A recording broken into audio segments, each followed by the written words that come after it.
Alors, bonjour. Dans le cadre de cette chronique de cette semaine, j'ai envie de vous partager 3 stratégies pour atteindre l'équilibre dans votre vie. Quel défi que d'atteindre l'équilibre! Et pour ce faire, j'ai cette semaine un petit spécial. J'ai une invitée de marque avec moi, Mme Joanne Martineau, qui est coach et conférencière. Bonjour, Joanne. Bonjour, Stéphanie. Merci d'être ici. Bien, merci de m'inviter.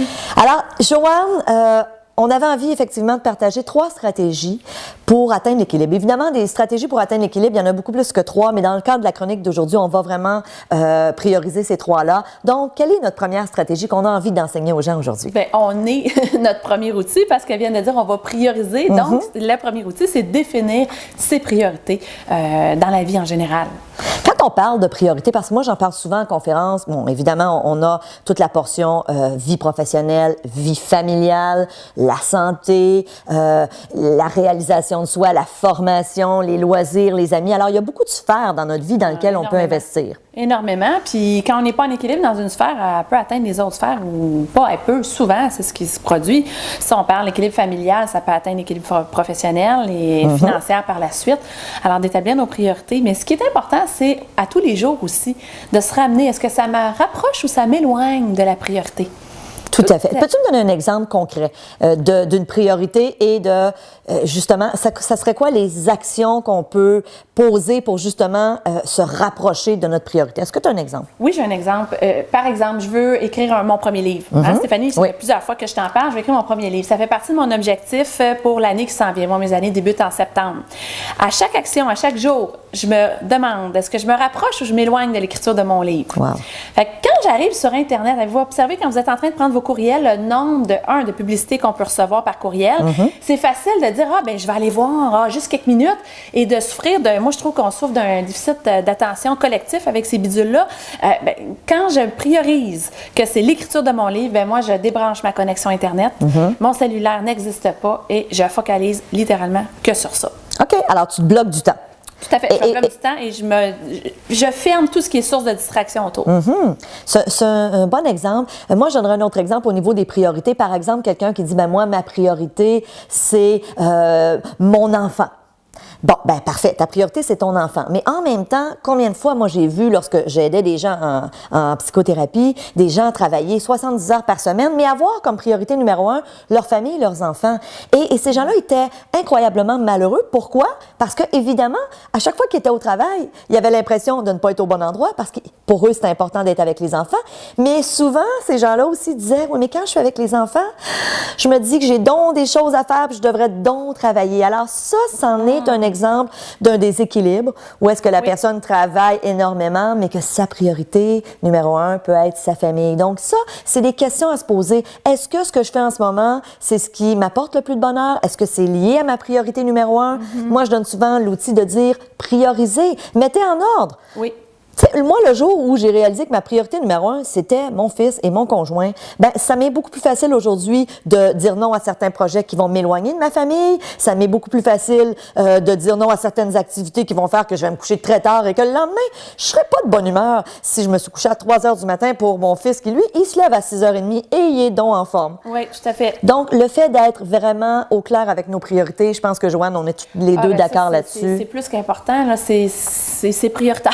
Oui. C'est pas compliqué. Tout à fait. C'est vraiment ça. Puis quand il y a une incohérence, nos actions sont pas au prorata, en fait, en lien avec nos priorités, quand il y a une incohérence, on est malheureux, on n'est pas bien dans tout ça, là, c'est sûr et certain. Et il y a un déséquilibre. Il y a un déséquilibre déjà tout de suite en partant. Et combien, moi, je veux dire, je viens d'accoucher, ça fait 3 mois de la petite dernière, et combien de mamans que je croise, moi, tu sais quoi, Joanne, dans un monde idéal, j'aurais fait du temps partiel.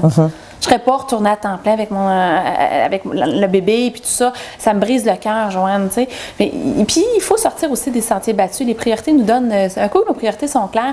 Moi, en tout cas, ça m'a donné courage. Ça m'a donné un objectif puis un air d'aller pour dire, hey, oui, c'est possible puis on peut sortir des sentiers battus.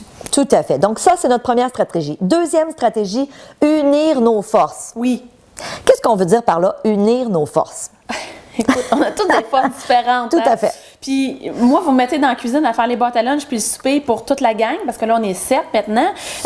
Bon, c'est pas si pire, plutôt la petite dernière est allaitée, mais il reste que, c'est quoi faire 4 boîtes à lunch plus le souper? Je vais y arriver. Avec le double du temps, ça sera pas aussi bon. Parce que ton conjoint, il faut le dire, est cuisinier. Oui, bien, il est super bon en cuisine. Exactement. Il est super bon en cuisine. Maintenant, prenons l'inverse. Mettons mon conjoint à passer à travers les papiers de l'école, les rendez-vous. La vision globale d'une famille, oubliez ça, on ne se rend pas à bon port, c'est sûr et certain. Donc, d'unir ses forces pour faire une équipe gagnante et se déloger d'un fardeau qui n'est pas que le nôtre. Mais moi, tu vois, ce que je trouve intéressant, là, tu donnes cet exemple-là dans la vie de couple, Oui. mais Dieu sait que c'est ce qu'on fait dans les entreprises. On essaie, en tout cas, idéalement, le plus possible de prendre les forces de chacun, et on le sait, lorsqu'un employé est au bon endroit, lorsqu'on l'utilise pour ses forces, il est beaucoup plus heureux, il est beaucoup plus productif, il a de meilleurs résultats, il est plus motivé. Alors, on peut appliquer la même chose à la famille, et c'est ce que tu dis. Donc, c'est quoi nos forces? Aller regarder les forces de chacun dans le couple. Même les enfants, on peut les mettre aussi à contribution. Ah, c'est clair. Oser demander, ça fait aussi partie de cette stratégie-là. Étant dans une grosse famille, moi, c'est essentiel. J'imagine que ta fille de 14 ans doit contribuer dans la maison. Beaucoup. Les deux plus grandes, je veux dire, c'est eux qui font la vaisselle, vident la vaisselle. Les chambres doivent être propres, bien tenues. C'est non négociable. Il n'y a rien de plaisir et d'activité qui n'est fait le week-end tant que les chambres ne sont pas rangées. C'est ça. Donc, deuxième stratégie, unissez vos forces. Allez vous poser la question, dans quoi moi je suis bonne, puis dans quoi l'autre est bon, et faisons chacun ce dans quoi on est le meilleur. Troisième stratégie, Joanne, investir en soi. Puis ça, on est toutes les deux d'accord là-dessus. Oui. On est des mordus de ça, c'est investir en soi. Oui. Pourquoi tu trouves que c'est important d'investir en soi? Je vous donne juste un exemple. Moi, au niveau de mon vécu, je gérais pas mes émotions comme je les gère aujourd'hui.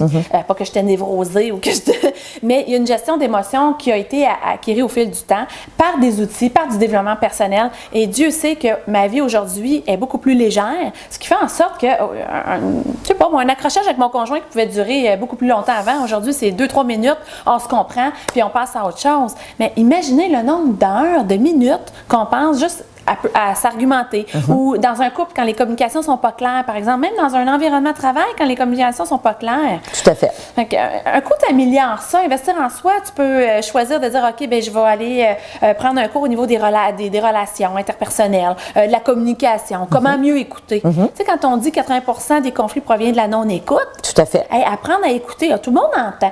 En principe, tout le monde entend. Mais écoutez, c'est toute une différence. Imaginez diminuer 80% des conflits relationnels, que ce soit votre enfant, votre ado, votre collègue de travail, le temps que ça vous libère pour faire autre chose. Exactement, tout à fait. Et moi, je le dis souvent, il y a eu beaucoup d'études qui ont été faites sur les gens qui avaient beaucoup de succès, qui atteignaient des hauts niveaux de succès dans leur vie. Et ce qu'on sait, c'est des gens qui sont en perpétuel apprentissage. Toujours, ils veulent toujours se nourrir. Et quand on dit nourrir, c'est nourrir l'esprit. Donc, d'aller chercher des lectures pour justement améliorer certaines parties de leur personnalité. Moi, je parle beaucoup d'intelligence émotionnelle dans mes conférences. C'est ça, l'intelligence émotionnelle. On peut la développer, on peut apprendre à gérer ses émotions, on peut apprendre à gérer ses relations. Donc, tout ça, ça fait partie de l'intelligence émotionnelle. Investissez en vous. Alors, si on résume nos 3 stratégies aujourd'hui, Joanne, pour atteindre un certain équilibre de vie, je pense qu'on cherche tout ça, là. Oui. On veut avoir plus d'équilibre. Oh, oui. La conciliation travail-famille, je veux dire, c'est un sujet qui est excessivement d'actualité. Donc, 1, soyez au clair avec vos priorités. Définissez clairement ce qui est plus important pour vous dans votre vie. Ensuite, unissez vos forces. Donc, dans un couple ou même dans une famille ou même au travail, allez voir c'est quoi les forces de chacun. Et finalement, 3e stratégie, investissez en vous. Et dans cette optique-là, Joanne, moi, j'ai envie qu'on invite les gens. On fait une conférence bientôt. Alors, on parle d'investir en vous. Si ça vous tente de prendre du temps pour vous, on offre une conférence le 28 novembre prochain. Oui, à l'Hôtel Saint-Martin de Laval, à 19h, l'équilibre dans le déséquilibre. Comment avoir une vie plus équilibrée? On va vous donner des outils à tous les niveaux. Évidemment, on en a donné 3 rapidement aujourd'hui, mais ça va être toute une soirée complète. Imaginez si vous avez aimé les 5 dernières minutes. Imaginez 3 heures. Oh là là! Avec beaucoup d'énergie. Avec beaucoup d'énergie. Donc, à ne pas manquer, 28 novembre. Vous pouvez avoir toutes les informations, soit sur mon site osezvousaméliorer.com ou sur le site de Joanne, que je vous invite aussi à visiter, mercilavie.ca. Tout à fait. C'est bien ça. Ma belle Joanne, merci. Moi, j'ai super hâte au 28 novembre. On va avoir vraiment du plaisir. C'est un rendez-vous. Et en attendant, moi, je vous dis bonne semaine et on se voit samedi. Salut!